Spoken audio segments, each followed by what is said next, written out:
രാത്രി 9:30 സുമയായും ടീംസും വന്നിട്ടുണ്ട്. പുനലൂരൊരിടത്ത് പുതിയൊരു ഐസ്ക്രീം കട തുടങ്ങി നമുക്ക് കഴിക്കാൻ പോകുന്നത്. പിന്നെ ചെണ്ടപ്പുറത്ത് കോലിടുന്നിടത്തെല്ലാം പോകുന്ന ഞാനും എൻ്റെ മക്കളും ഒന്നും നോക്കില്ല, അപ്പം തന്നെ കഥവും പൂട്ടി ഇറങ്ങി. ഞാനാണെങ്കിൽ ഒരു ഫർദയെങ്കിലും എടുത്തിട്ടിട്ടുണ്ട്. അവന്മാരാണെങ്കിൽ നിന്ന വേഷത്തിൽ ഇറങ്ങി ഓടുമായിരുന്നു. അങ്ങനെ ഇതാണ് നമ്മൾ പറഞ്ഞ പുതിയ ഐസ്ക്രീം കട. ഇവിടെ എല്ലാം സ്റ്റിക്കിൻ്റെ ഐസ്ക്രീമുകളാണ്, അതായത് ഫ്രഷ് ഫ്രൂട്ട്സിൻ്റെയും പിന്നെ പല ചോക്ലേറ്റിൻ്റെയും, ഇപ്പം മഞ്ച്, കിക്കറ്റ് അങ്ങനത്തെ ഫ്ലേവർ.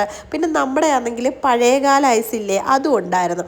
ഞങ്ങളാണെങ്കിൽ ഒരു സ്ട്രോബെറിയും 3 ചോക്ലേറ്റ് ഐസ്ക്രീമും ട്രൈ ചെയ്തു. കൂടാതെ നമ്മുടെ പഴയ ഐസൊക്കെ ഉണ്ടല്ലോ അതുകൂടൊക്കെ ഒന്ന് ട്രൈ ചെയ്തു. എല്ലാം അടിപൊളിയായിരുന്നു, ഒന്നിനൊന്നും മെച്ചമായിരുന്നു. പിന്നെ ഇവിടെ അർജൻറ്റീന ജയിക്കുമോ അതോ സ്പെയിൻ ജയിക്കുമോ ഈ ലോകകപ്പിൽ എന്ന് പറഞ്ഞൊരു മത്സരം നടക്കുന്ന ഒരു ഞെറുക്കെടുപ്പ് നടക്കുന്നുണ്ടായിരുന്നു. ഞങ്ങൾ അർജൻറ്റീന എഴുതിയിട്ടെ. ഈ മത്സരത്തിൽ ജയിക്കുന്നവർക്കാണെങ്കിൽ ആദ്യം തിരഞ്ഞെടുക്കുന്ന ഒരാൾക്ക് 10,000 രൂപയും പിന്നെ 5 പേർക്ക് 2,000 രൂപ വെച്ചും തരുന്നുണ്ട് കേട്ടോ. നമ്മളും നമ്മുടെ ഭാഗ്യമൊക്കെ ഒന്ന് പരീക്ഷിക്കാമെന്ന് വിചാരിച്ച് പിന്നെ ഞങ്ങൾ അവിടെ നിന്ന് ഇറങ്ങിപ്പോയി ചിക്കൻ വാങ്ങിച്ചു, കുറച്ച് മുട്ടയും വാങ്ങിച്ചു. അവളുടെ മുട്ടയിൽ നിന്ന് കുറച്ച് ഷെയർ ഞാനും ഇങ്ങ് വാങ്ങിച്ച്.